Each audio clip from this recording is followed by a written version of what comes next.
Hey, Jeff. Hey, Eric. How are you? I'm pretty good. How are you? Doing well, thank you. Announcement time. Is that what time it is? It's game time. Huh. Guys, first of all, we want to thank the Loudspeakers Network, home to Brilliant Idiots and Lip Service and The Read.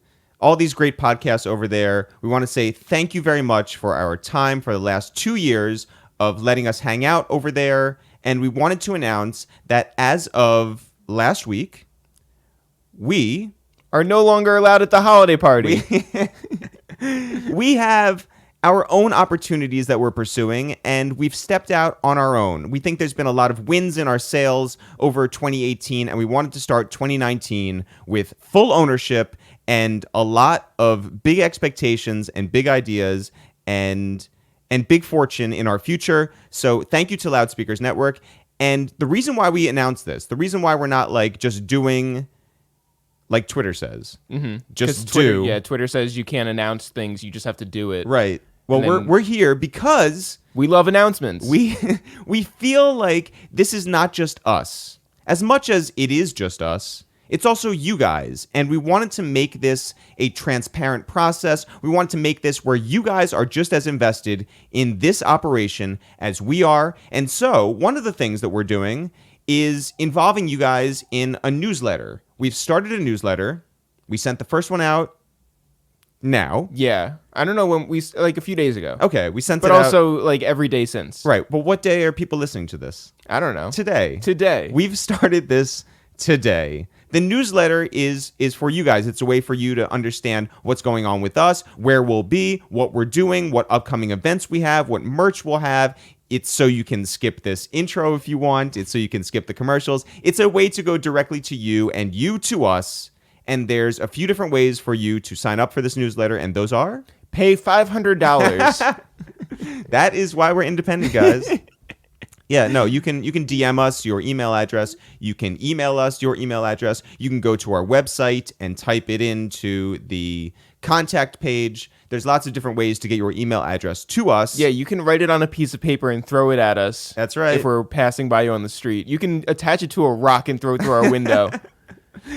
All these different ways to get in touch with us. But the fact is that we want to be in constant communication with you guys however we can. And we appreciate the fact that so many of you have lent your information to us already. Yeah, we promise not to sell it to Verizon. Like, that's not what we're doing with it. All we're doing is we're sending out a newsletter every couple of weeks or a month or whatever. That's right. It's just for us and you to be more in contact than we already are. Like, you already hear our voices. Now you can read our words. That's right. Yeah. So starting now, you can get our newsletter and just get in contact with us. Yeah. And also feel free to email back. And also get excited because we have a lot of exciting things happening in 2019, including, Jeff, Two Jews and Two Black Dudes Review the Movies has its own feed on iTunes and SoundCloud and Stitcher and everywhere you can find Castbox. Did you even know there was a thing called Castbox? I had no idea. Neither did I. Does it say it in the newsletter? Oh, I think it does. Okay. I'm all about Castbox now. So, Two Jews and Two Black Dudes Review the Movies. Go to iTunes, go to Spotify, go wherever you subscribe. Castbox. And press subscribe. It has its own feed. So you won't get Two Jews and Two Black Dudes Review the Movies on a Waste of Time's feed. You'll get it in its own feed. In the Castbox. Subscribe. Also rate and comment because that goes a long way. It matters, apparently. Who lot. Who knew? Like, it's a funny thing. I don't know how the iTunes rankings works. Yeah. But I imagine it has something to do with comments and subscriptions. So just comment. Even if you already subscribe, It comment. makes us feel better. That's all it is. It gives us purpose for our days. Yeah. Guys, there's a lot of things yet to happen in 2019 for your boys, It's The Real, but we're starting off today, our first brand new episode of A Waste of Time with It's The Real in 2019. We have Jason Rembert. Jason Rembert, the celebrity stylist for so many people. Russell Westbrook, Odell Beckham, Issa Rae, Rita Ora, Spike Lee, Gucci Mane, and a whole bunch more, but that doesn't even get into his own personal journey to get to this point, Jeff, to make it here all the way from far Rockaway, the child of a single mother living in small quarters with 4 other siblings, to go to school and skip class and focus on both math, but being fresh and right? Right, those are two opposite things. Yeah, you can't like both math and being fresh. That's right. You can only do one. And to make inroads in the magazine business and then strike out on his own to try to do something that was so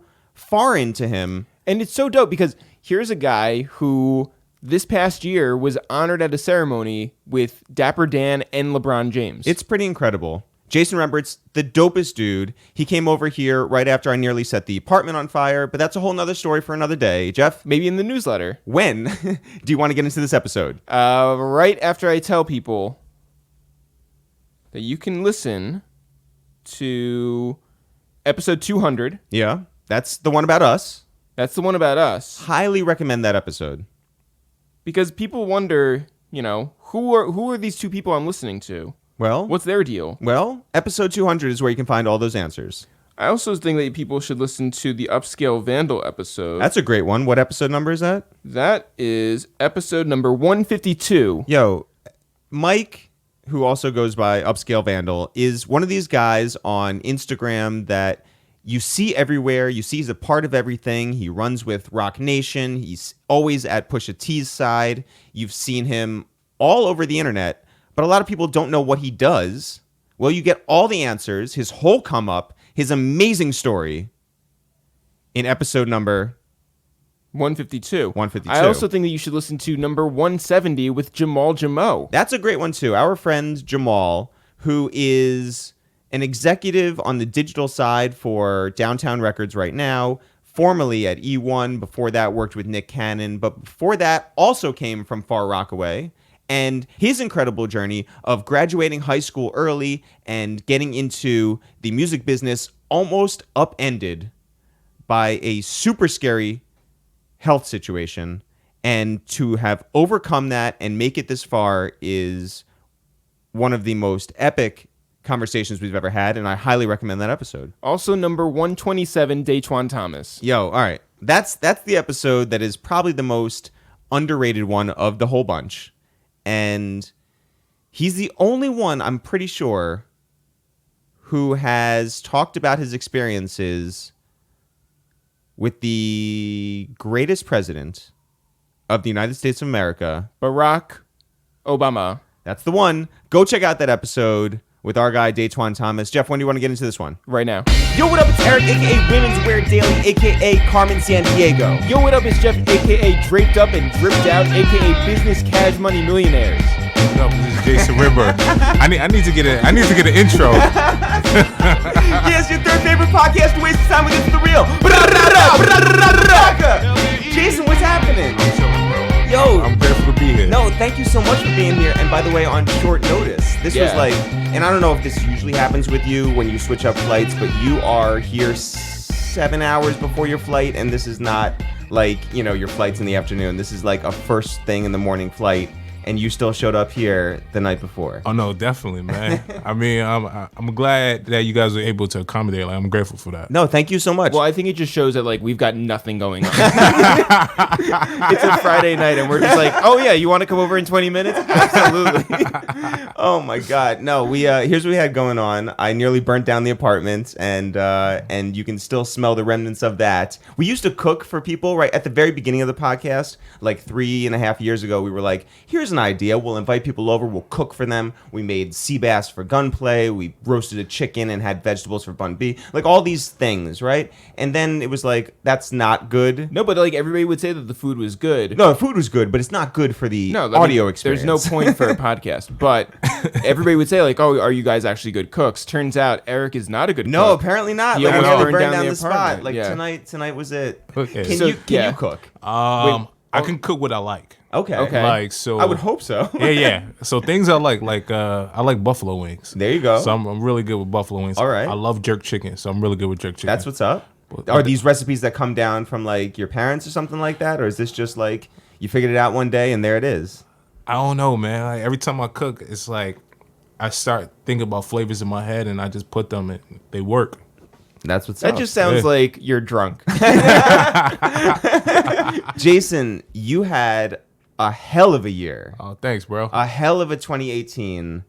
How in the world can you top that? Yeah, man. I think 2019 is about taking on different opportunities, which I probably didn't have time for before.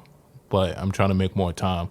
I think 2018 was about diversifying my portfolio and my clientele and showing that I can do everything and anything.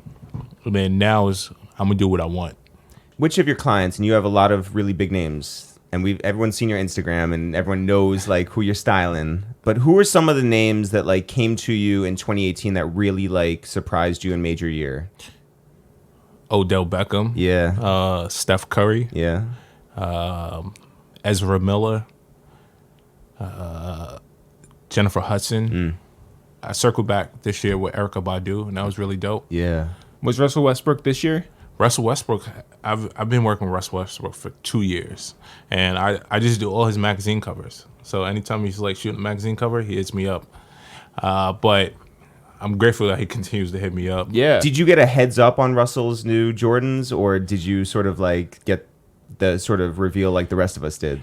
I got the reveal like the rest of you guys, but the one before, like it was like more the casual sneaker. Mm-hmm. I sold that shoe about 6 months ago. Damn. Like before it came out. And did they seed you that early?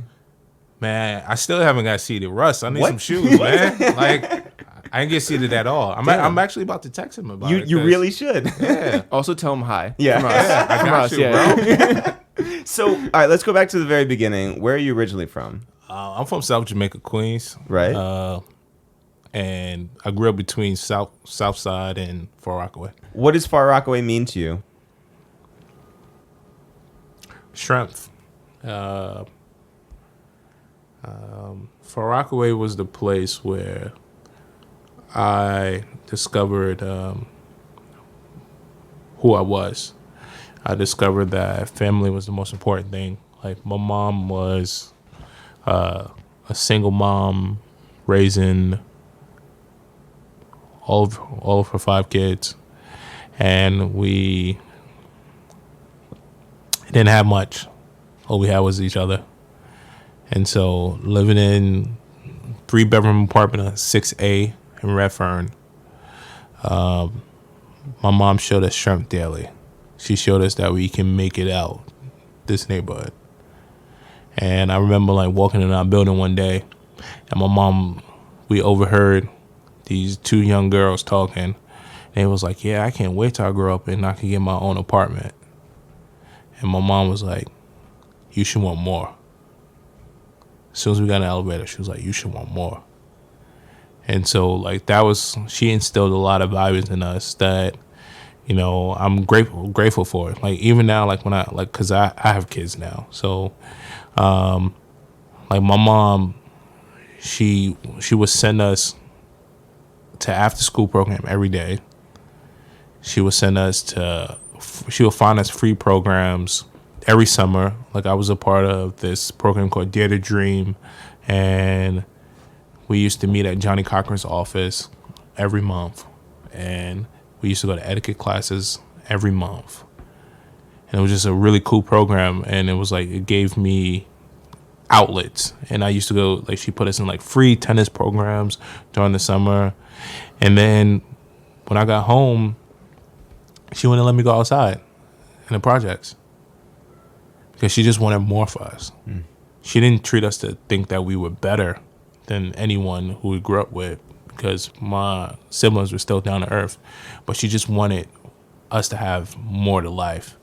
And then both of my brothers, through basketball, they were able to go to boarding school.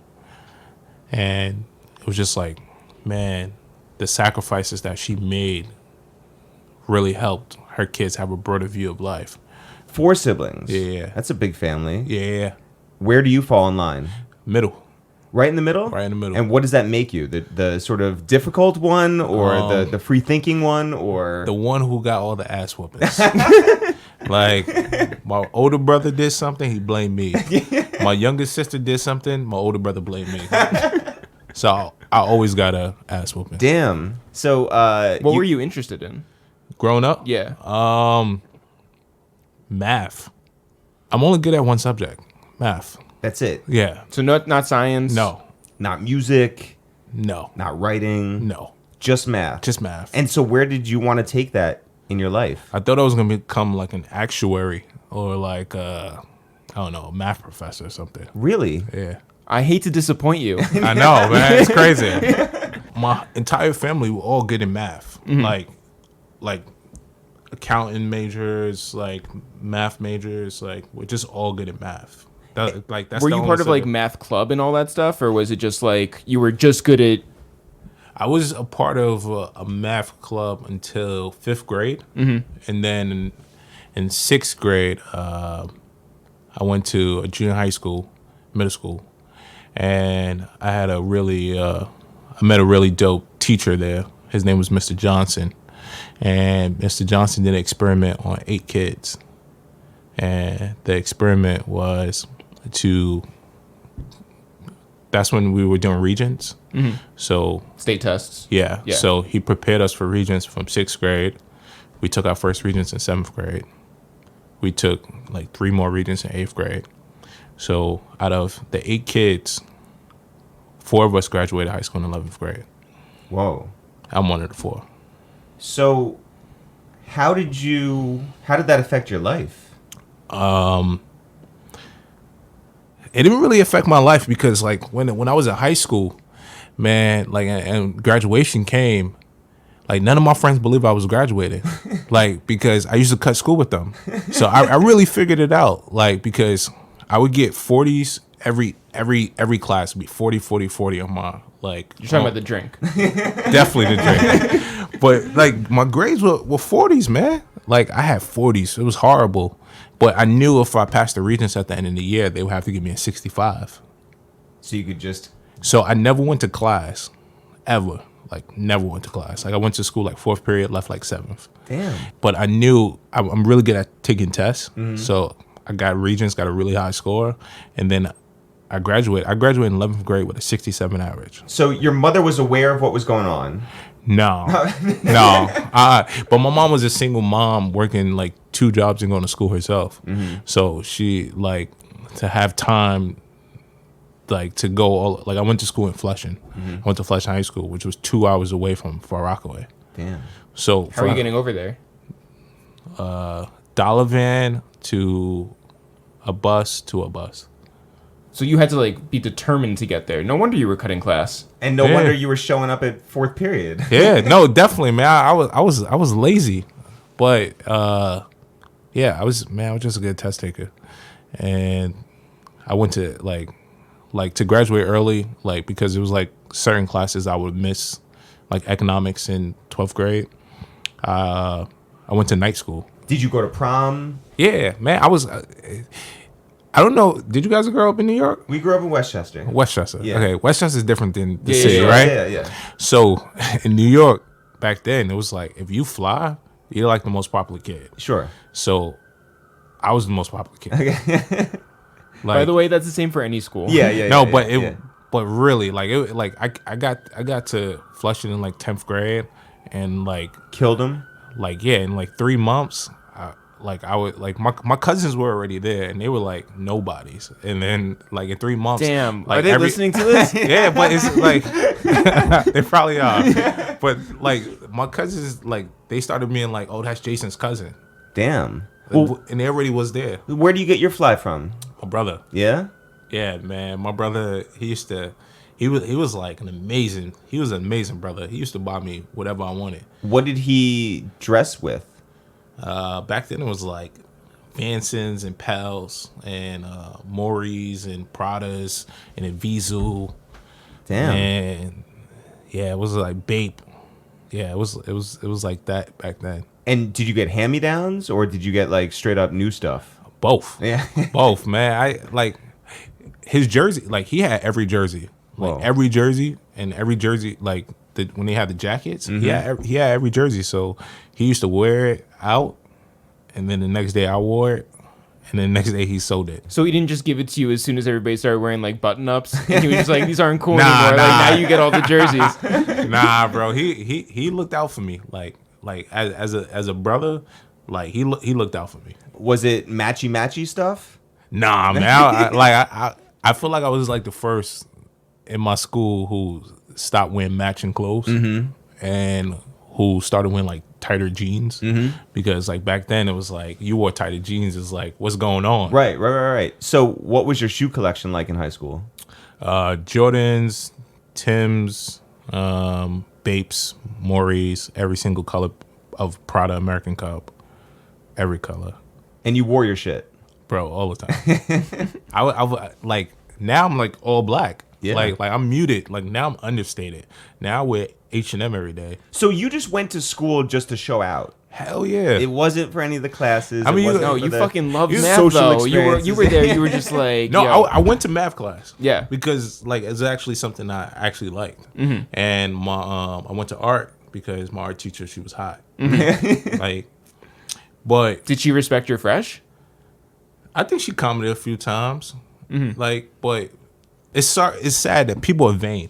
Like, and so it's like you could be the ugly dude and you be fly, and girls think you are Denzel or something. Yeah, like Biggie.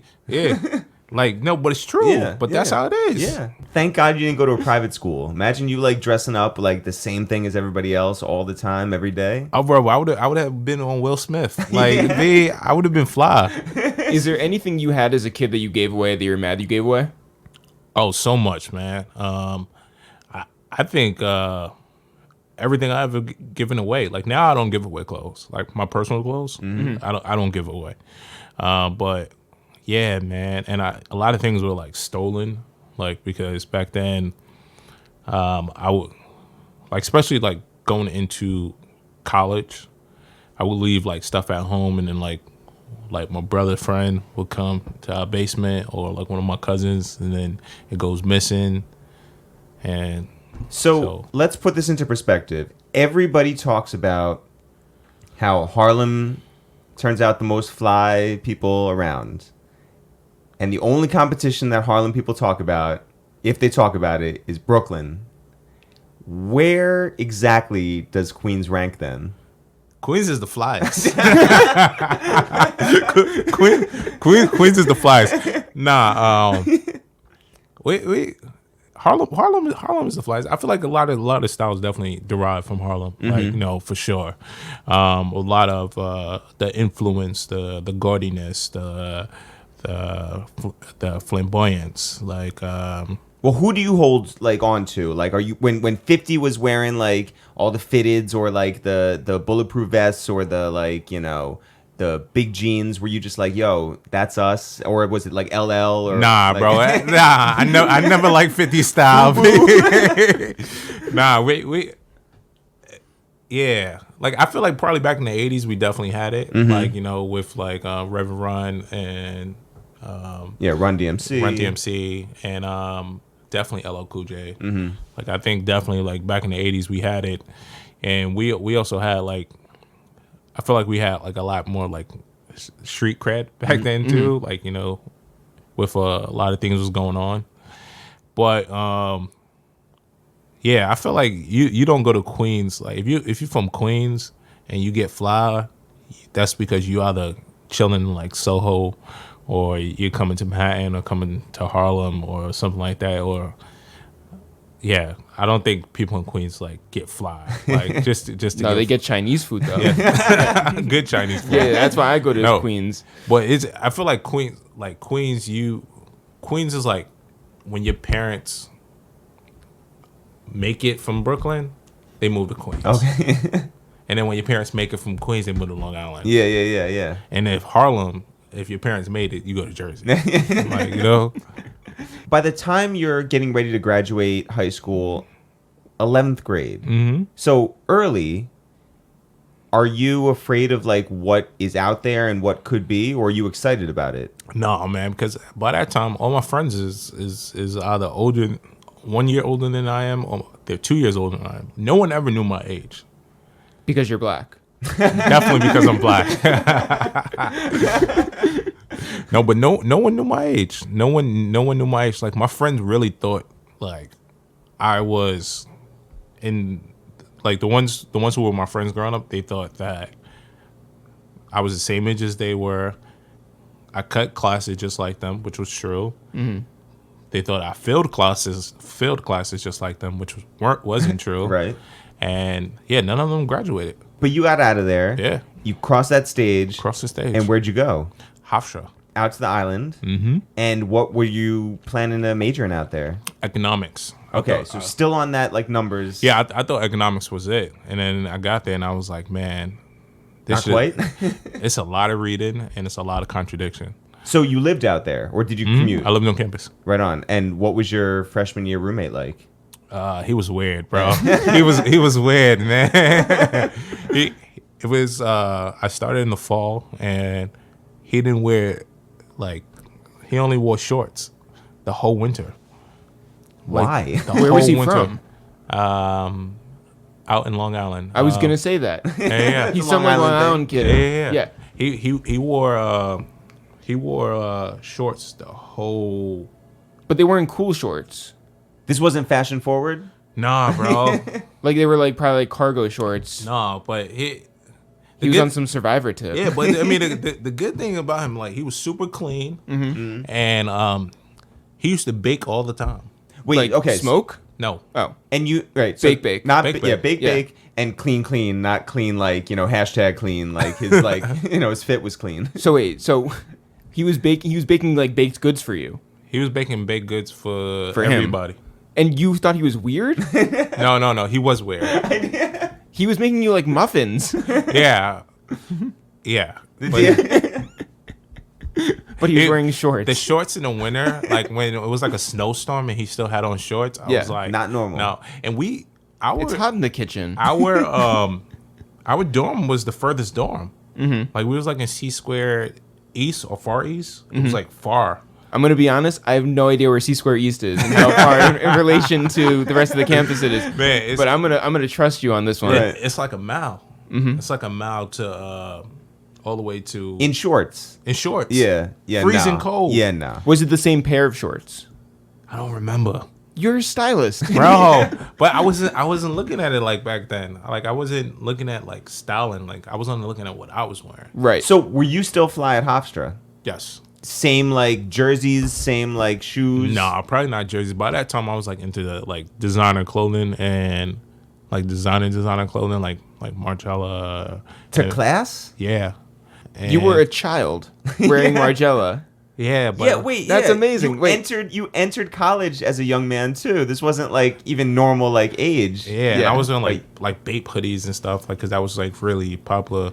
But the full zip up. Yeah, man.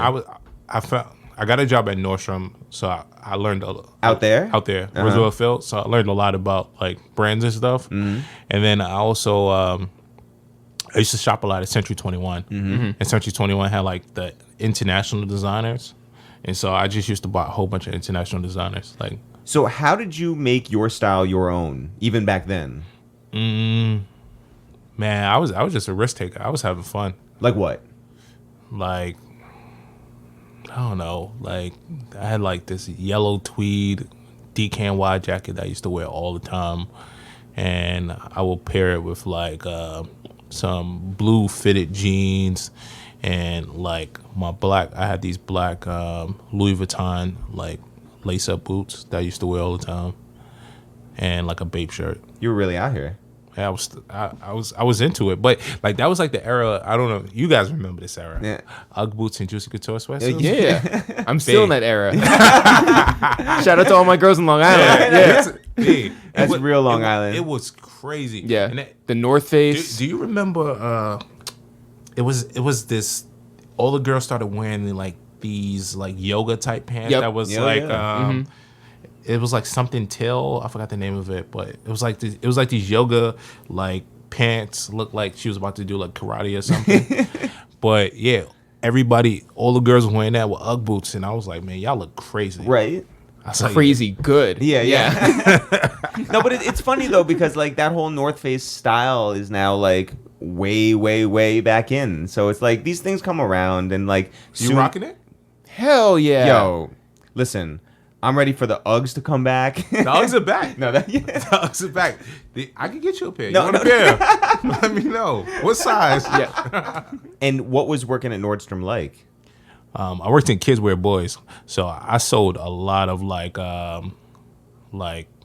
suits around Like it's not that communion, but Bar mitzvahs. bar mitzvahs. Yeah. Yeah, bar mitzvahs. Hell yeah. A lot of those. A lot of suits. Commission? Oh, 14%. Oh, what? But our stuff is much cheaper, but 14% on like they were buying like 2 suits at once. Damn. Like it was retarded. Yeah. Yeah, well, it's for the service and then it's for the party Yeah. after. Were you concerned with like their fits, or were you just like, let's get the suits and get them out of here? Wow. The latter. Wow. Okay. Wow. Good luck getting hired at Nordstrom again. Nordstrom has never hired me. So how long did you last at Nordstrom? Like 10 months. Okay. How was your fold game?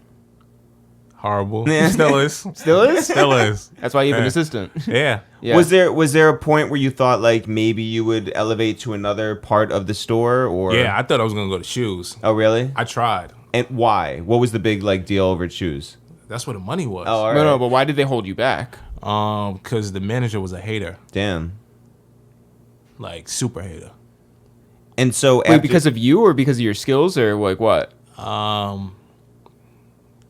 Like I don't know, man. Like I don't like popular black guy. Mm-hmm. Like cool. Oh, so he was white. No, he was a black guy. Oh. And he was threatened by that. I guess. Yeah. That's how I felt. Yeah. Yo, shouts to him. Shouts Yeah. to you listening out there, still working in the Nordstrom shooters department. He is. Yeah. Is he really? Yeah, he's still at Nordstrom. After Nordstrom, you're still on campus. You're still focused on your numbers. Mm-hmm.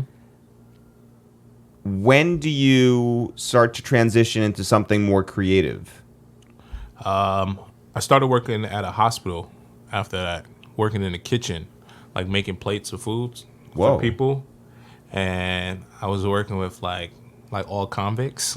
Whoa. Like all my coworkers are convicts. How did you end up in this situation? Because they offered me $16 an hour. All right, yeah. At 18 years old, like that's a lot of money. Yeah.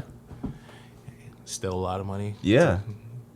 Yeah. So I was making a shitload of money, staying on campus, going 5 minutes to work, and then I started interning, and I started interning at a magazine called Elle. Yeah. And then from Elle, even though I wasn't getting paid and I was paying to go there, it became more interesting than this job that was paying me $16 an hour. And then on my day off, literally just like Friday the movie, I got fired. My boss told me that my interest doesn't seem to be at the job, and I'm more passionate about whatever else I have going on. How do you find yourself interning for Elle in the first place? I first started off applying for Vibe because that's the magazine I knew. Mm-hmm. So I was like really into Vibe because I was into like what you would call hype beasts today. And so I applied for Vibe, declined. Applied for Vibe again, declined. So now I'm like, man, There's got to be another magazine there out has to be there. another magazine. Like I knew I didn't want to go to Essence because like it was more like women based. Right, and- not like Elle. trying to tell you. But and then I went on this site. I found this site. It was called ed2010.com. And it was like I found it like 3 o'clock in the morning. That was all like the magazine Yeah. jobs, all editorial shit. Exactly. Yeah, yeah. I didn't know what L was. Didn't know anybody over there? I didn't even know what L was. Didn't take the L. Yeah, didn't take the L. Yeah. But yeah, I knew the name. I knew like ELLE. And so I was like, man, like I'm gonna apply. And I applied and I went to sleep. I woke up probably like 8 a.m. I got an email back at 7 a.m. saying, hey, can you come in for an interview? I'm Holy hyped. shit, they were desperate, bro. Definitely desperate. yeah. If they took me, I was desperate. And then I applied, and then I was like, oh, I can come in tomorrow for an interview. And I went in, and I thought I was fly, bro. This was the ugliest outfit I ever wore in my life. Which was what? A purple velour, like I think it was Kenneth Cole blazer. First of all, into it. Yeah, Into yeah. everything Yeah, about yo. this. Bro, a DKNY, like beige and brown pinstripe button-up shirt, a gray and beige pinstripe DKNY pant, a pair of Coach brown loafers, and bro, I thought I was killing it. By You the were at way- the Roosevelt Field Mall. What? Yeah, no, yeah. If you flash forward a whole bunch of years and you have Russell Westbrook walking into an arena with that right now, killing it. Nah, bro. Bro, I'm The telling you. talk of Twitter. Bro, Yeah. I can't even believe I still like I remember this outfit. It was Yeah. traumatic for you. Yeah. It was horrible, man. Because I walked in and everybody was like so stylish, and I'm like, damn, I look crazy. Yeah. And So it was just like Devil Wears Prada. it was definitely like that Prada. Like going Like- up the little escalator. Yeah, it was nice. Yeah. It was a nice building, nice Yeah. office. It was like everyone, all the fashion assistants, they were in heels. It was nice. Yeah. And I applied. I got there, did the interview with the fashion assistant who worked the closet, and then he was like, "Oh, I want you to do some more interviews." And I had like 5 interviews in an hour. I met with every single fashion assistant. Whoa. And then I left, took the long journey on public transportation back home to Hofstra. And by the time I got to Hofstra, I got the email saying I got the internship. What's going through your head? Like, do you think that's like a big deal to you? Oh, Is B, that- I was hyped. Yeah. I didn't even know. Like, again, now I know how glamorous it was, like walking in. Mm-hmm. But before that, I didn't even know like what it was. But now I know. I was hyped. So, as an intern, what are some of the things they had you doing? Get coffee. Yeah. Can't do it. You can't do that anymore. Yeah, Yeah. No, now you get paid for it. Yeah. Get coffee. So, like, run down, get all the orders right. Yeah, I got coffee. I picked up photographs from a shoot. I dropped off stuff to a shoot. Dry cleaners. Yep. I sat in cars waiting. Yeah. Cleaned the closet, reorganized the closet again, over and over and over again. Set up for run throughs, pick up clothes. If It you was look- a lot. If you look back at it now, were you a good intern, a great intern, or a terrible? I was an amazing intern. Oh, yeah? Yeah, man. All of I have a relationship with every single one of my bosses. Wow. And now they're like huge editors. That's dope. Yeah. So, how long was that internship? 10 months. What are some of the things that you really learned at their elbow? I learned a lot about fashion. I didn't know much about fashion. I didn't know as much as I knew about. I thought I knew about. Well, you walked in there with that purple blazer, and you know. Yeah, bro, I'm trying to tell you. But yeah, man, it was like I learned about designers and creative directors, and also learned about requesting and returns and how to properly set up for photo shoots. I learned about how important teamwork is. Well, who are some of the editors over there who really had an impact on you, and like you saw like they had a vision? A lot, like Melina Joseph, Gilchrist. Now she's married. Jade Frampton, Jen Gatch, Annie Landino. When I was there, Nina Garcia was the fashion director. Wow. Now she's editor in chief. Yeah. Josie was there during that time. Kate Lamfer was there during that time. Kyle Anderson, who's now the fashion director, he was there during that time. Yeah, it was a good time. Was Nina doing Project Pepper Runway? Runway, yeah. at the Yeah, time? she just started. Yeah. Yeah. Yeah, that's crazy. Did you ever get to go? No, Oh. bro. I was like the intern, but Nina, I was a really good intern, and then when I left, I wrote Nina like a card, and I was like, thank you so much for the opportunity and everything, and she ended up calling me into her office. Like I never spoke to her before this. She ended up calling me into her office, and she said thank you. It's just like, if you ever need anything, let me know. And until that day, she shows me so much love. She shows, like, I saw her probably like 2 weeks ago. Wow. And she shows me so much love. What separated Elle from everybody else? Elle was my first gauge on how magazines are, and I thought it was tough. But then when I went to my next magazine, Elle was heaven. What was the next magazine? W. Oh, okay. Oh, wow. So the Condé Nast. Yeah. So now you're going to, that's still on 42nd Street. So you're going down to, It was on, at that time, on 3rd Avenue and 44th or 45th.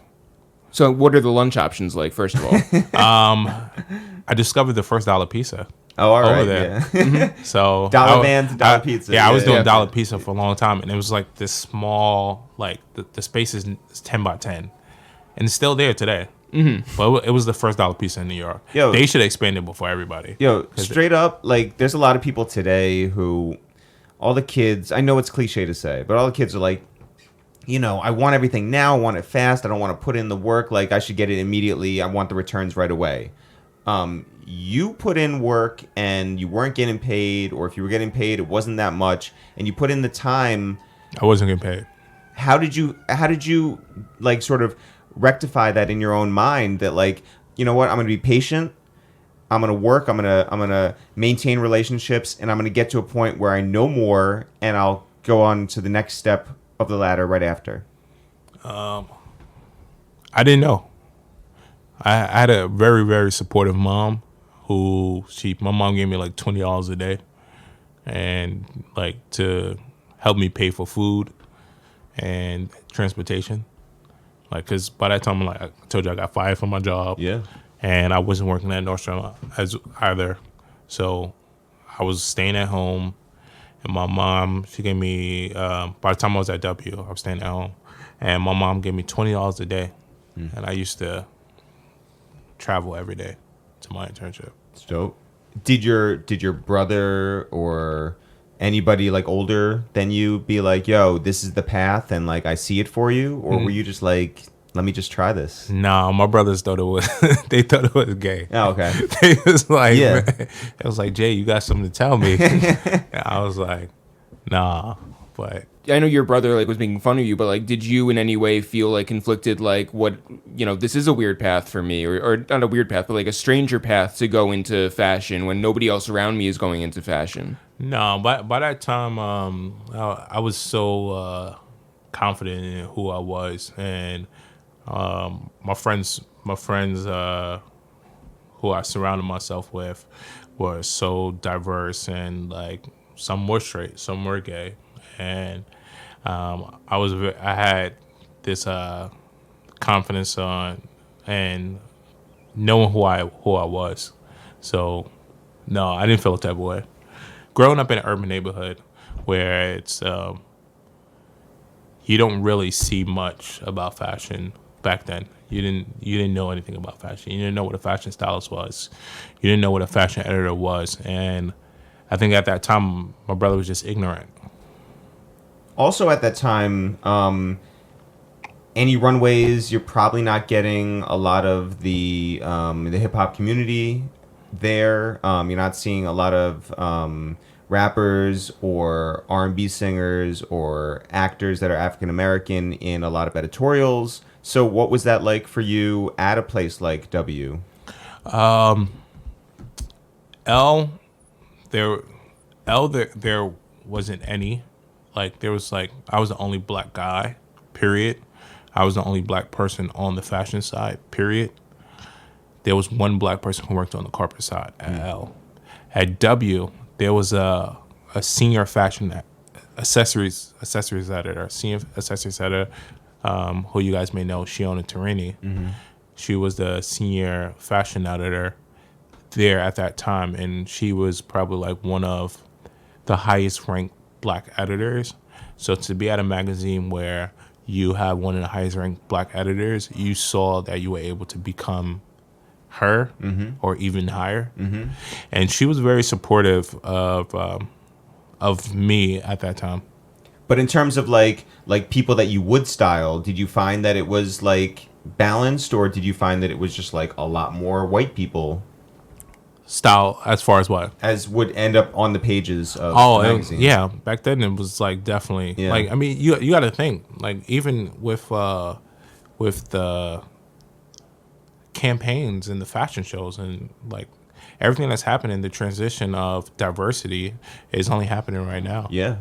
How long do you last at W? 9 months. And so, okay, so we're looking at a lot of things where it's like about a year. Was there any part of you that was like, I want to be a career guy at one of these publications? Yeah, of course. Well, not W. No, I actually wanted to, because it was at that time I knew fashion. Mm-hmm. At least I thought I did. Mm-hmm. I knew fashion. I knew what I liked. And W was the magazine I liked. And the stress didn't bother me. Like, I used to get there at like 9 and leave at 11 p.m. 9 a.m. and leave at 11 p.m. The stress didn't bother me because I loved it. Yeah. Like, well, you were young and you were hungry. Yeah. Like L, you get like the commercial pieces. Like L, you would get like they would have to shoot like Lucky Brand because Lucky Brand advertised. So they would have to shoot like Juicy Couture. And Just then- because Juicy Couture is Yeah, popping, though, yeah. so that's Poppin', different. yeah. But W, it was like fashion, man. It was like McQueen, Nina Ricci, Helmut Lang. It was just like all the big fashion brands that like was about. It wasn't about commercialized things. It was about the fantasy, the art. And so for me, that's what I wanted to do. Did you find that W would take risks though? Yeah. Just because you know those are names even still like those aren't unknown designers. Yeah, definitely. You have W had a strong team back then. So they had Alex White as the fashion director, who to me is probably the greatest fashion director of the last 20 years.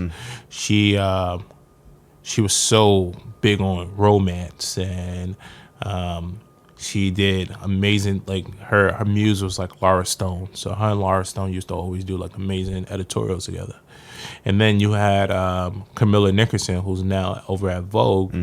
And Camilla Nickerson was edgy. Like it was raw, it was black, it was sex. And Camilla Nickerson gave you the deep, dark side of art and fashion that we love. What fashion magazine would you guys all make fun of? Back then? Yeah. Lucky.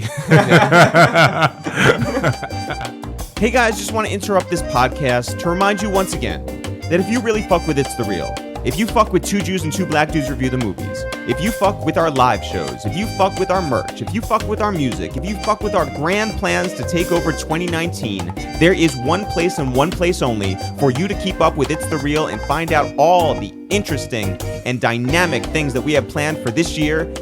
Jeff, where is that? That's in our newsletter. But by the way, Yes? somebody just said to us on Instagram that we curse too much, and you are not helping that by saying that F word, Oh no. that flagrant, that foul, that Forget about it. forget about it.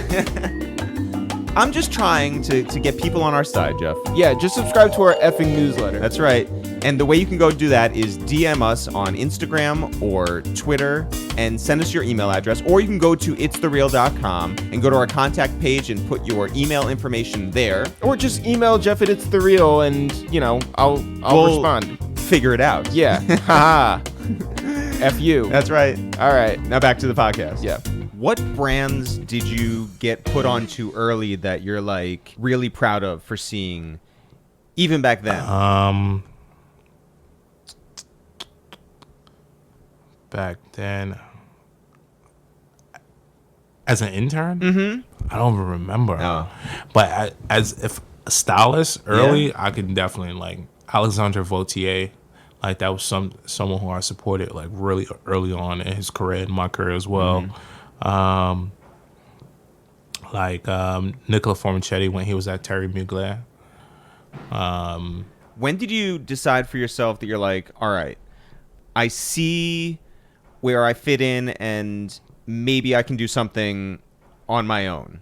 I started after that. I discovered an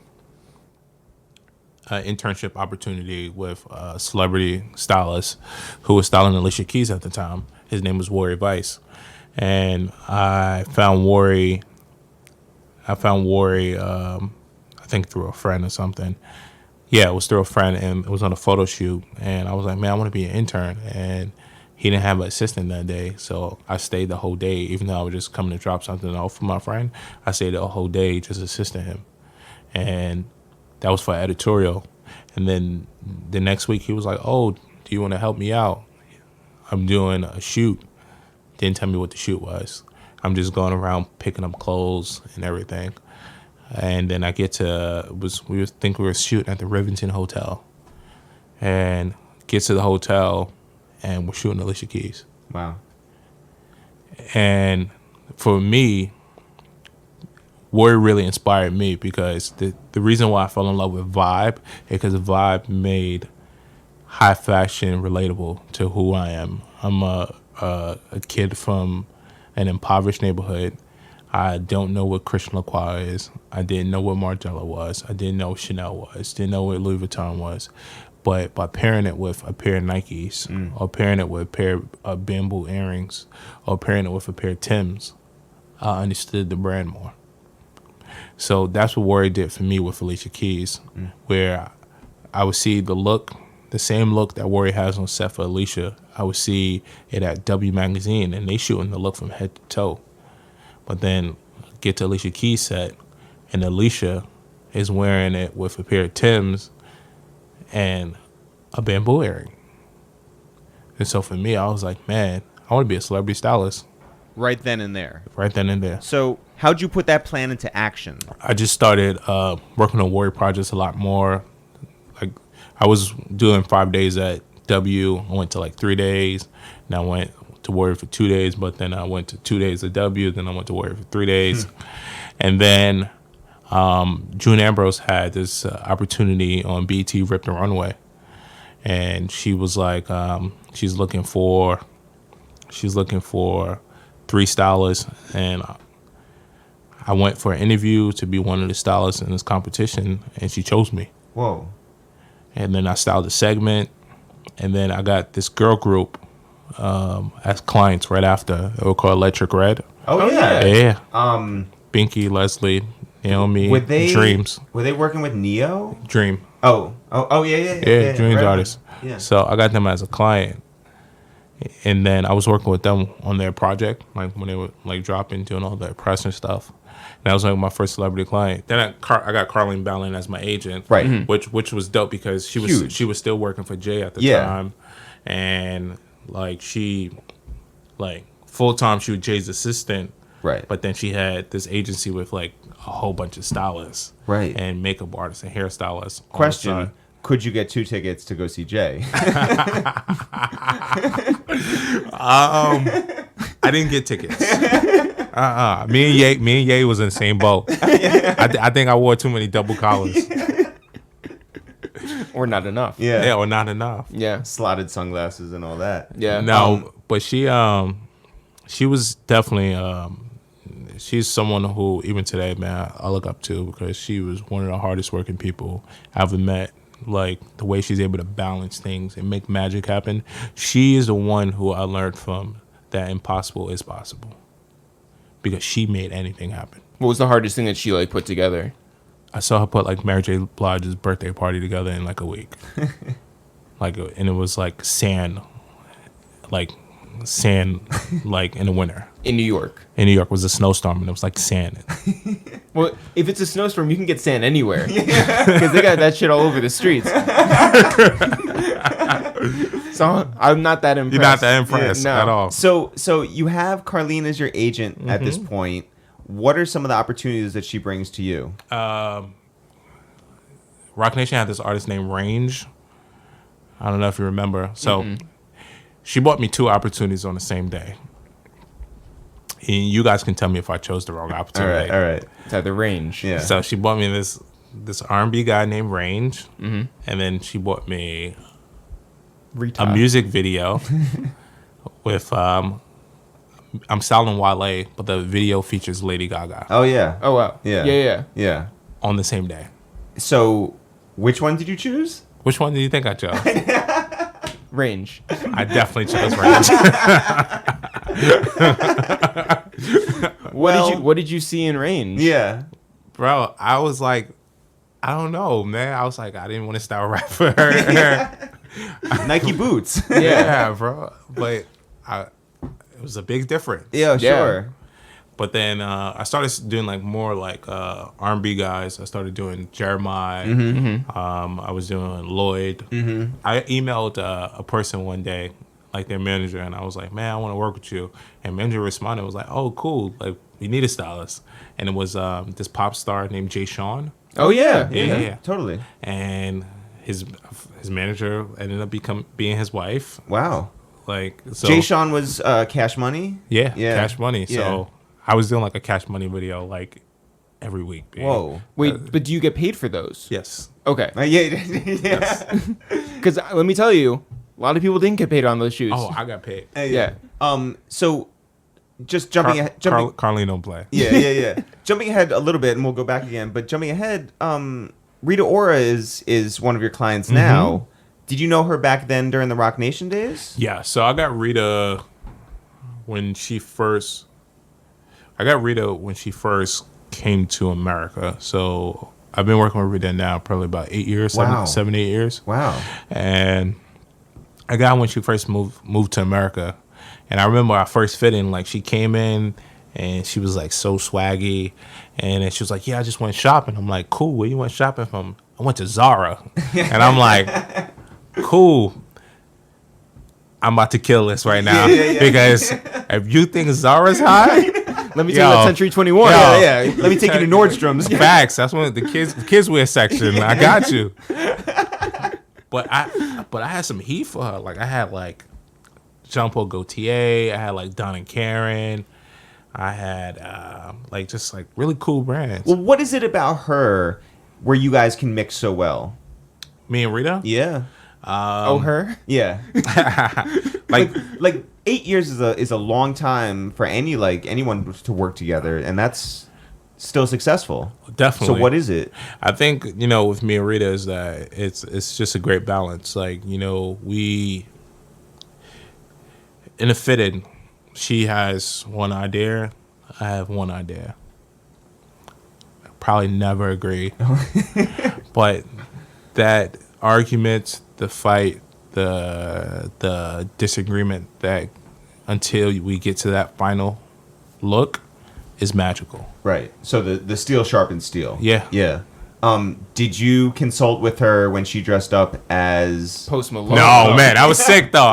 crazy. That was sick. No, she didn't even tell me, man. I was surprised. Yeah. What if next year Post Malone asks to be Rita Ora? Yeah. I think his Tell him to go to stylist Zara. go to Zara. Yeah. But his stylist Captain is gonna have a hard time. Yeah. Yeah. Gonna have to do some hair, rearrangements. He should do the robe look when she was on a robe on the carpet with the diamonds. Yeah. He should do that. So you're working with I feel her. like should is an interesting word here. Yeah. You're working with her. You're working in the R&B space. How did you want to sort of like make your mark and let the industry know who you were?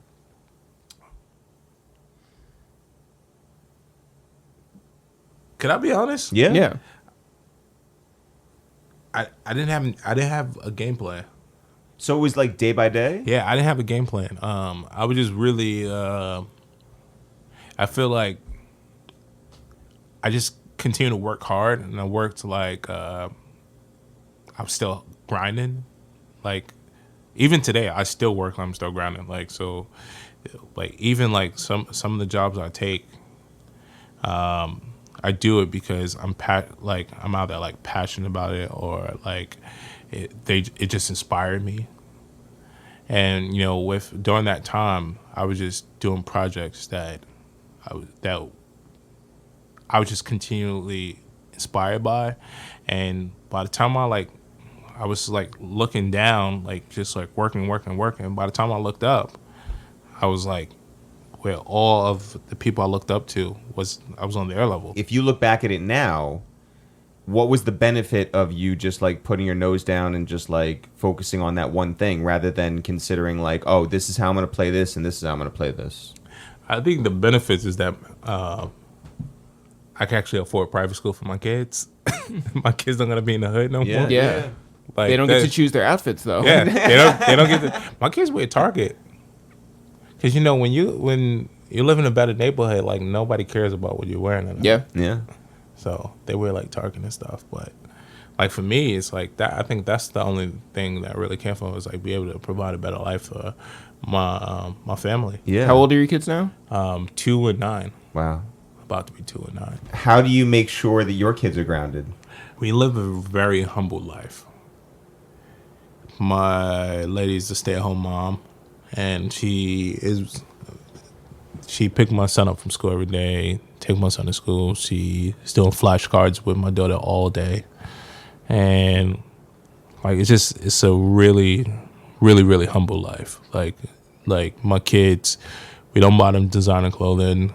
We don't take them to fancy restaurants. Like it's very modest. Yeah.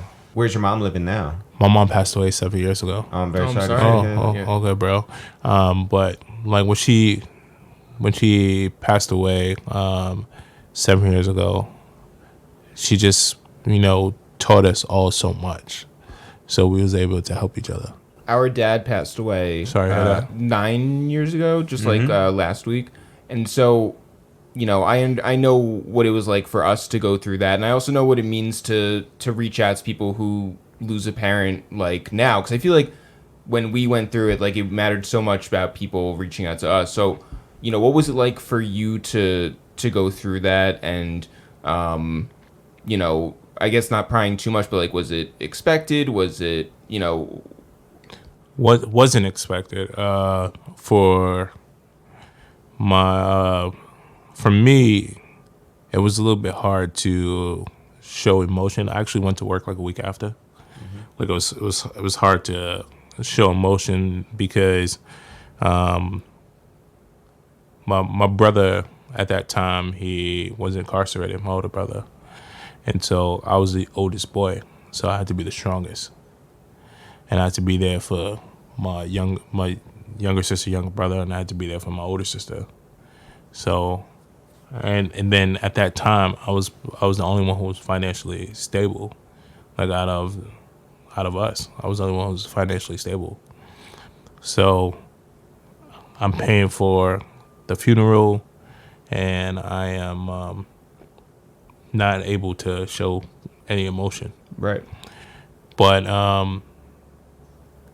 my siblings, they were able to be a rock for me in many different ways than just emotion.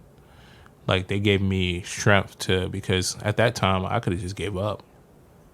Like 7 years ago, even though I was financially stable in my siblings, I wasn't financially stable. Like not as a stylist, I couldn't afford to be a stylist.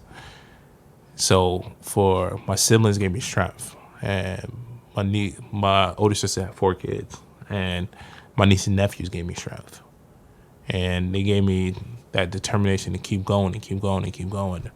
And I'm happy that they were able to do that for me, because I wouldn't be where I am today. What's one moment in your career where you were just unexpectedly let down by something that happened? Probably like during that time, like right after, I had an assistant, and I was doing a job. I was probably getting paid like I don't know, like $2,000 or something for the job, and like that was like a lot of money. Like it was like a job, but the person wanted like this $10,000 dress, right? So I pulled it from like a store, and then my assistant lost the dress, or the personal client stole the dress. It's one or the other. And now after I'm getting paid $2,000, but now I have like an $8,000 hit. What do I do? So it was hard. That's a nightmare. Yeah, it was crazy, man. But it's like I'm really I'm a strong believer in you can get through anything, and there's like I'm not religious at all, like not super religious. I'm really spiritual, but when I listen to gospel and I'm going through something, I listen to gospel. It really helps me get through things. So I just put on Marvin Sapp and Yolanda Adams, and I was chilling. And you got through it. I got through it. Like I made payment plans, and I paid it off in 3 months. Holy Wow. shit. Yeah. You made the impossible possible. Yeah, I made the impossible possible. Yeah. Shout out to Carleen Ballard. Yeah. When is the turning point where you become like in demand at every like runway show, at every like big event happening in the city, every big charity thing? Like when do people start calling you and you're just like, oh, this is a lot of work right now? 3 years ago, Rita is still a fashion star, and Zayn Malik becoming a star. And so that's when he like separated away from One Direction. What do you think separated yourself from all the other stylists out there? Hard work. Like, I don't think I'm the best stylist. Like there's some stylists when they put things together, I'm like, wow, like this is amazing. Like you can style me. But I don't think there's many stylists who can outwork me. Like I work crazy hours. What differentiates a stylist besides just style? Looking for what's next, and then being on making your clients aware of what's next. Bringing brands to your client that is true to their brand or their current campaign. Building relationships. Yeah, that's it. So I feel like, it's one of those things where a lot of people from the outside are probably like, what is this? Like, you just shop for people, Nah, bro. I wish it was just shopping, man. Like, it's so many things that we have to do. It's like you have to get the support from like a lot of these brands. It's like you have to support them. So it's like you're going to their shows, you're going to have dinners with their designer, you're going to their press day. When you shoot an editorial, you calling in their stuff. So I mean, it's definitely a lot of stuff that you do. Like, but for me, to go back to your questions, like, even though like 3 years ago, that was like the first time where I felt like I was becoming more in demand. This Christmas was the first time I felt like I was a big stylist because the gifts I got were different. Yeah. Like they got me real gifts this year. Like before, I was getting like the throwaway gifts. Like now, iTunes gift card. Yeah. Now I'm getting like real gifts. That's dope. Yeah. Well, are you surprised at the fact that you're getting clients that are not just the stereotypical people who are into fashion? Like your clients are in music, your clients are in sports, your clients may go like even deeper into other businesses. It's not just for the like super elite now. It's for like people who are accessible, who are out there on social media and who want to just shine in their own right, and they come to you. Are you surprised at that? I'm surprised at every opportunity, man. Yeah. Like, no, seriously. Like, I take it as a blessing, and I'm totally grateful for every single opportunity. Even when people, I was on text today with a new client that I'm working with, and it's like a young kid. He's an actor, and I spoke to his publicist on the phone. Publicist is a friend of mine, and she was like, "Yeah, I brought you up to him, and he knew your work and said that he was a fan of your work." And I was like, "Oh, she's just telling me bullshit. Like, this is not true." Yeah. And then when I was on text with him, he was like, "Oh yeah, man, I've been following your work for a long time." And I'm like, "What?" Like, I wouldn't even think even know who I was. That's dope. Like, I mean, but the part of it, even more so than the opportunities of work and meeting these new talent and working with these new talent, when these young kids come up to me and they know my work and they tell me that I inspire them to become a stylist or to work in fashion, and when they're in my DMs and they're hitting me, like I just did like one of those questions thing, and I didn't want to do it, but I felt like on Instagram. Yeah. I didn't want to do it because I was like, man, like I didn't want to feel like fake, but or accessible. no. Accessibility is cool because I respond to DMs. Yeah. But I think more so for me, I just didn't want to seem like I didn't want to give answers that were not genuine. Mm-hmm. Right. Like, yeah, because you're putting yourself out there, and it's like a very political, You have to. Yeah, like Instagram is like out there for everybody. Yeah. And so I didn't want to feel disingenuous, and so I did it. I just did it, and it was probably the best thing that I ever did because I was able to answer questions for people who probably don't have anyone. Like, in the beginning, probably the first 3 years of my career, I didn't have anyone to ask questions to. So if a person's starting off in 6 months, 3 months, and they have questions and they want to ask me questions, I'm gonna give them the answer. Do you have any moments that you look back at and you're just like, yo, I helped create that? Like, that was a moment. 2018 was a big year for me. I think aesthetically, I think there were 2 huge moments for 2018 for me that I'm blessed and grateful and so excited that I was a part of. The first one is Issa Rae went all black designers at the CFDA Awards. Yep. I thought that was a huge moment. I thought it was a huge moment for the culture. And then the second one was Ezra Miller and the Montclair at the Fantastic Beasts premiere.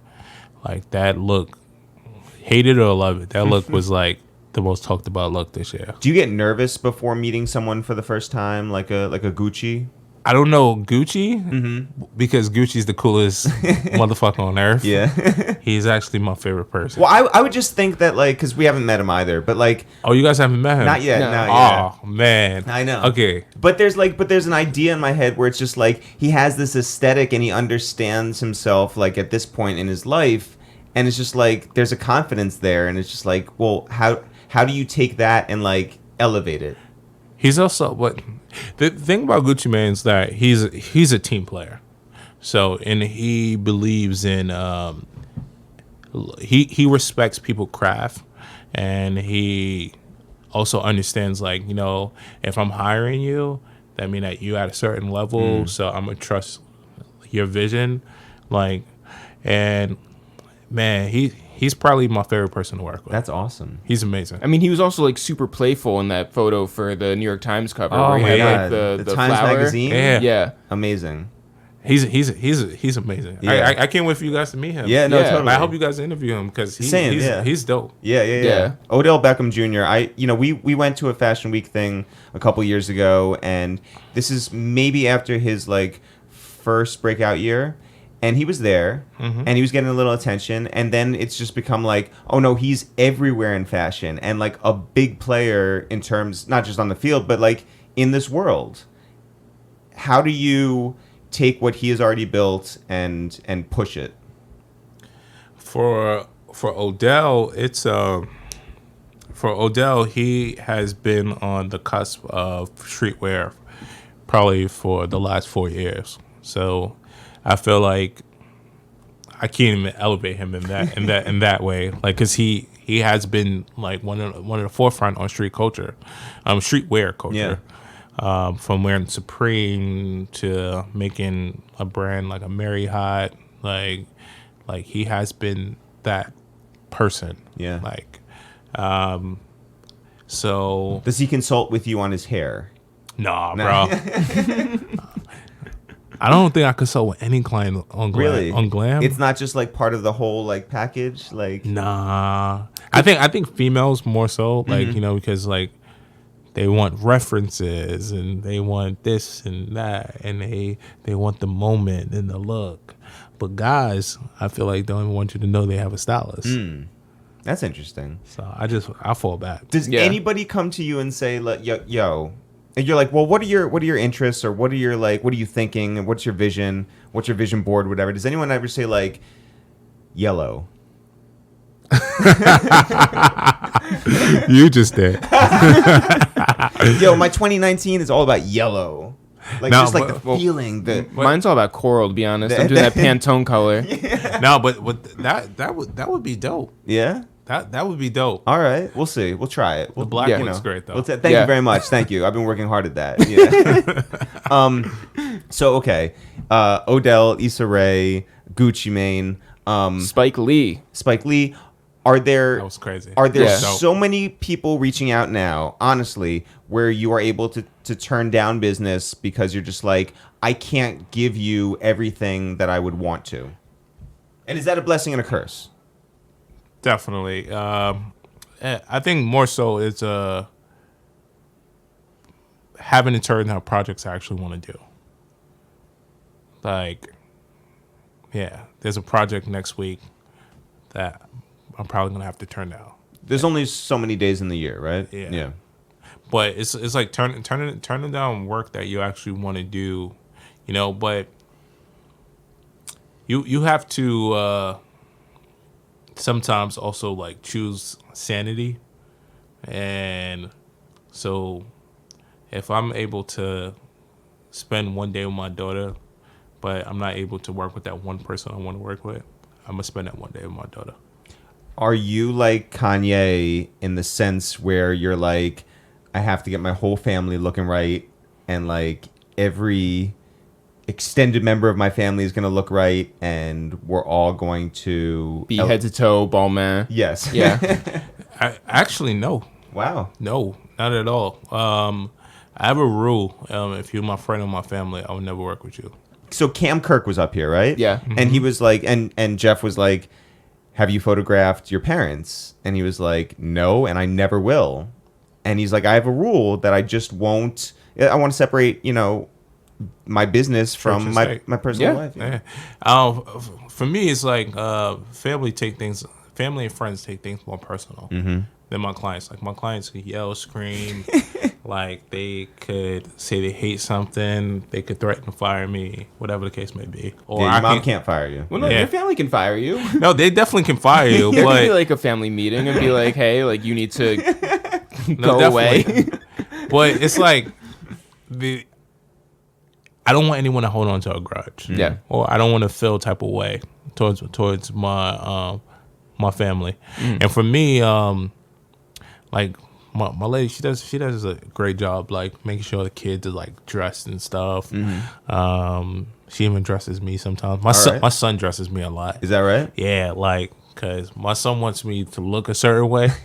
So Which like, is what? He Yellow. wants, yellow for sure.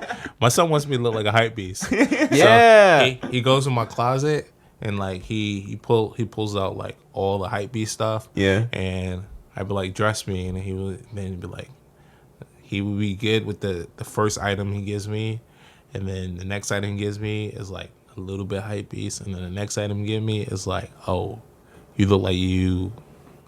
Like you look like I look like a 16-year-old kid. Yeah. When I'm dressed by him. You got that off-white belt, like Yeah. But I let him do it. I let him do it sometimes. Wow, Yeah, I let him dress me sometimes. that's dope. Yeah. He's the 2-year-old? No, Yeah, Okay. I was like, man. that'd be dope though. Yeah. That'd be dope. I should get my daughter to be a stylist now. Yeah. What do you think about the Instagramization of fashion? How so? Where it's just like, because I feel like that's what sort of like made fashion very accessible, but also very important to a lot of people in a way that it probably wasn't this, like, when we were all growing up, I don't think it was as important in people's lives as it is now. Like, I think now it's like, not only are you showing off for your friends and, you know, you're wearing pieces that make sense for your lives, but now it's like you have to wear stuff that makes sense for your followers and everybody out there in the quote unquote out there. You can only wear it once, and then like you have to be like in a different outfit. Yeah, it has to be like colors, and it has to be patterns, and it has to be bolder.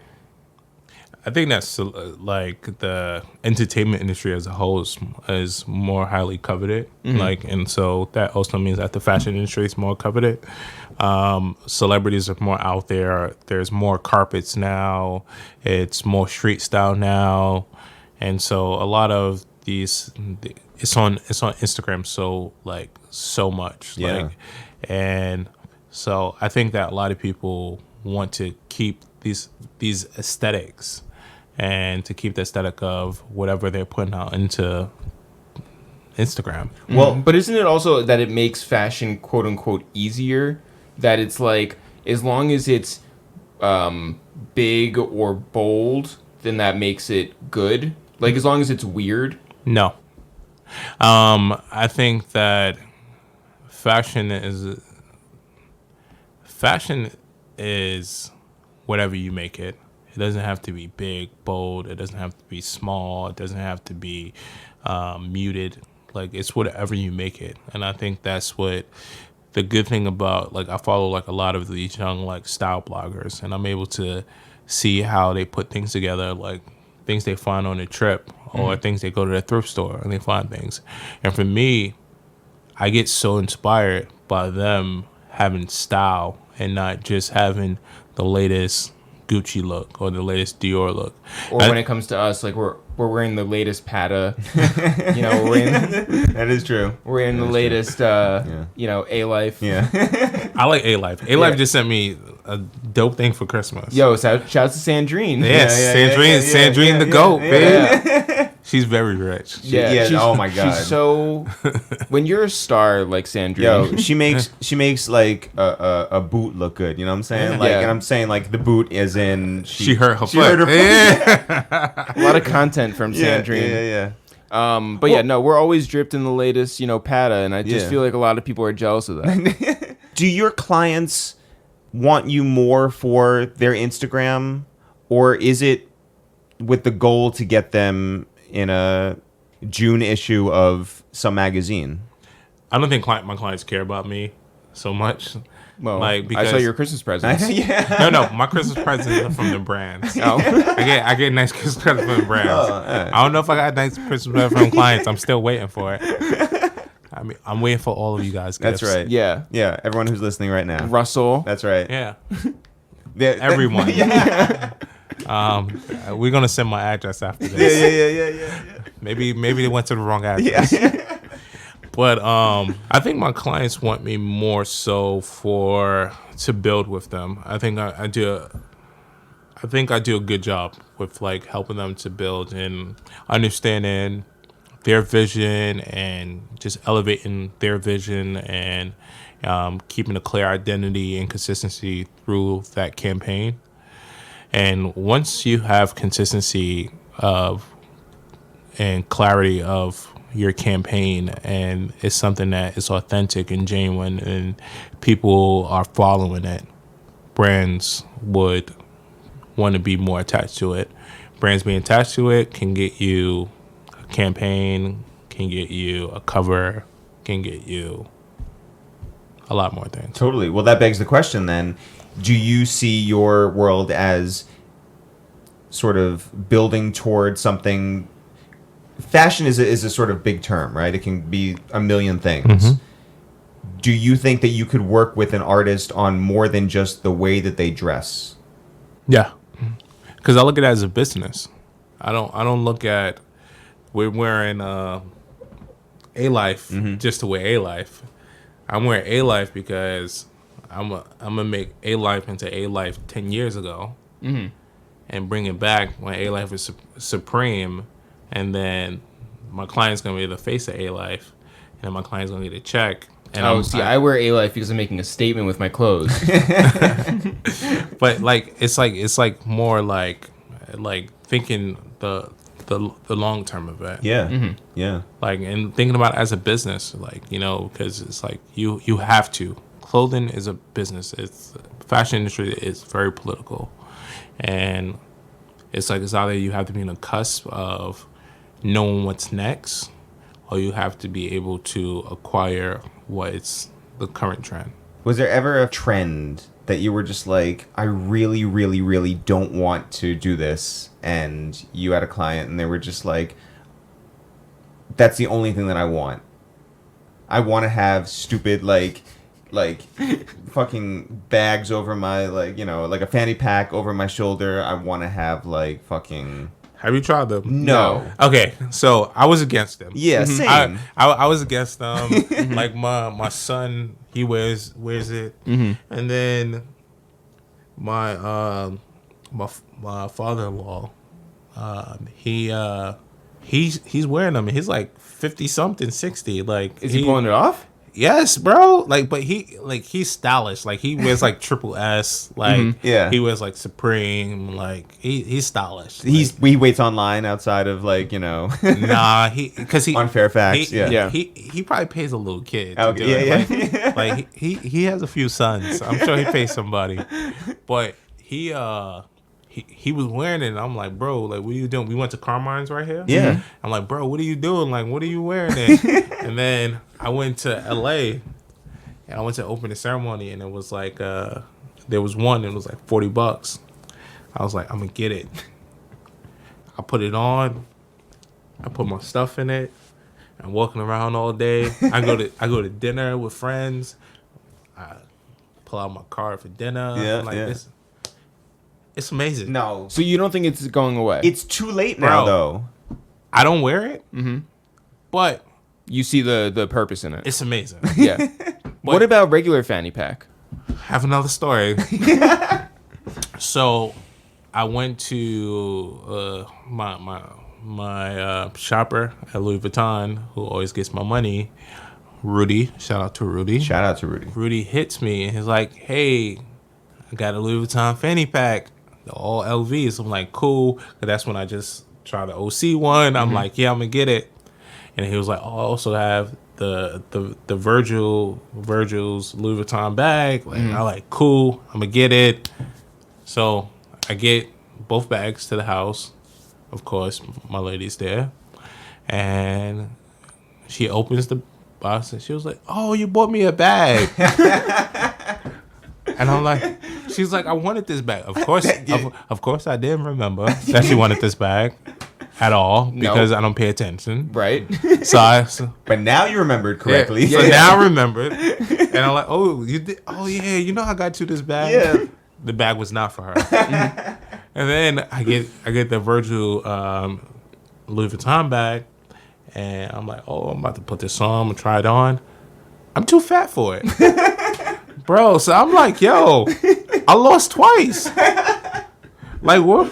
What am I doing?" Could you trade one for the other? Bro, no, because that was the last one in the store. Like her bag was the last one in the store, and I didn't want to. If I would have traded and got the same bag as her, she would have been like, "Oh, you never got this bag for me in the first place." Oh no, I'm saying if you convince, like you're a stylist, you can convince her, like, no, you don't want this one. No, You want way the- more fresh than the other one. Yeah. no. She wasn't having it. She really wanted that bag. Like, the trend is your favorite trend, the UGG boots. Yes. I had a client who wanted to wear them. Oh no. Yeah, no. and I was. Oh, Crocs are back. Like Crocs are back. fancy Crocs. No. Yeah. Yes, they are. No, you're talking about the Balenciaga ones. I am. Platform No. Crocs. But also, Crocs. look, No. yo. So I saw Questlove was down at Art Basel, and he was wearing them because you had to wear them on like a yacht because they didn't want to scuff up the the floors or whatever. And he was like, "I was so wrong about them. They're my favorite things ever," and he couldn't believe it. Chefs love them. Though. Comfortable but not stylish. No. Yeah. Like, but I mean, I wear a lot of things that are not stylish. I'm not gonna lie to you. I do own a pair of like UGG boots, but not the ones that like everybody wear, the lace ones. Mm-hmm. During the winter, going outside putting your garbage out Yeah. at like 2:00 in the morning and it's freezing. It's the warmest thing on your feet. I can't relate. I throw my garbage down the chute. Oh man, but at least you don't have to shovel no snow. No, Yeah. that's very true. That's a good thing about having kids. So when you have kids, You put them to work. Yeah, them to work, yeah, Yeah. They shovel the snow for you. They shovel the snow. They Yeah. style you. And you know No. what? You can wear my Yeah. Uggs out there. And, Go and it's ahead. not like interns. You don't have to pay for it. Like, Yeah. it's like it's free. That's why you had kids. Yeah, Right, yeah. you're just to pay for their private school education. Oh. Not yet, but All right, we have to talk about airlines. let's do it. So, you are in this elite status of people who fly more than there are days in the year. And that is called, again, the Concierge card? Concierge key. Oh, key. I'm sorry. My apologies. You worked hard for that. So, yeah, let's get it did, right. I did, Yeah, the yeah. Concierge key. And How many miles do you have to get to get the concierge key? This is my 3rd year becoming concierge key, and it varied each year. But like first year I got it, I think I was flying like 180, and then my second year I was flying like 240, and then this year I flew like 230. And That's hundreds of thousands. Yeah, 230,000 miles. Yeah. so you can have a plane wait for you. Nah. They do call you Mr. Rembert. Yes. Do they call you Mr. Jason? No. Okay. Do they give you wings? No. Like, Do you get to That'd be meet- cool though. Yeah. They should give us wings. Yeah, like do you get to like go up to the cockpit and be like, "Oh wow, Yeah. take a picture"? Yeah. Nah, only thing we really get is like we're like the first people to board the plane. Sure. Like if I land in like London they would have like a car waiting for me to like The airline does. yeah to, All right. to drive me to customs. Do they fill out your custom card for you? No, I gotta fill it out. I wish, man. Do the airline attendants know you by face at this point? Yes. Yeah. Yes, a lot. Crazy. Like, yeah, The man. pilots too? Are they just like Jason? And you're like Tom. What's going on? Yeah. Not that Like bad. real smooth ride back to L.A. Yeah, no, not so much, man. You get to pick your seat. Yeah, I mean, I fly a lot. Too much. Like I fly a lot, especially like New York to LA. Mm-hmm. I'm always on the same flight. I'm always on like the first flight and the last flight back. Yeah. So like everyone knows who I am, and they show me a lot of love. That's dope. Do you have a lot of friends who are like passengers as well? Like the regulars? Yeah, it's like one. Yeah. It's like one. Yeah. And- And so like do you guys sit together or do you No. give them, like the wave? The head nod. Yeah. All the time. You guys have your own like ASAP mob type of like handshake. Yeah. Man, no, it's so dope, man. Like I didn't qualify yet this year though for Mosaic on Yeah. JetBlue. I usually always qualify for at least like 2 airlines, like their highest levels. But I didn't fly enough like JetBlue this year. Yeah. Got to make up for it. I know. I gotta make up for it. But JetBlue is like with you, like see it. Like everybody's always on it. Does JetBlue send you like blue like chips for like Christmas or something like that? Nah, man, they need to. Yeah. No one sent me Christmas gift. I think everybody like don't have my address. Yeah. Maybe I should. I'm gonna post it on Instagram. Yeah. Did you move? I Yeah. definitely moved. No one has this address. No, I'm not giving anyone my address. No, good. Correct. Like you have to spell out. You're like, okay, Yeah. yeah, these are all jokes. Yeah. I'm not You can giving DM, but you Yeah. cannot get. Do you guys go to Carmine's?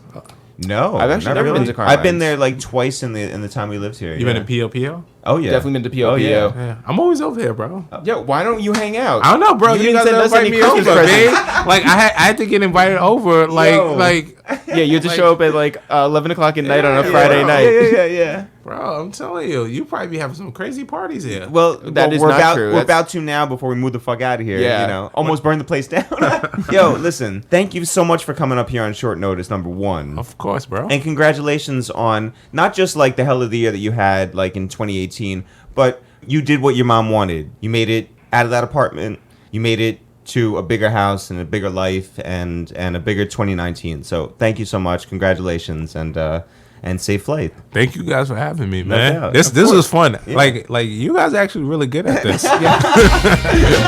Actually, yeah. So I think we should really like Yeah, continue to do this. Yeah. Like like I don't know if you saw the I don't know if you guys follow the Shiggy show. Yeah. But it was like, I'm gonna say every year this is my year. Yeah. Until it is my year. So Yeah. you guys should keep doing this until it's your year. Well, yeah, thank you very much. Thank you. Yeah. People keep saying like, yo, 2019 is my year. I'm like, nah, 2020 is my year. Like, I'm thinking in the future. Thanks so much, Jason. Of course, bro.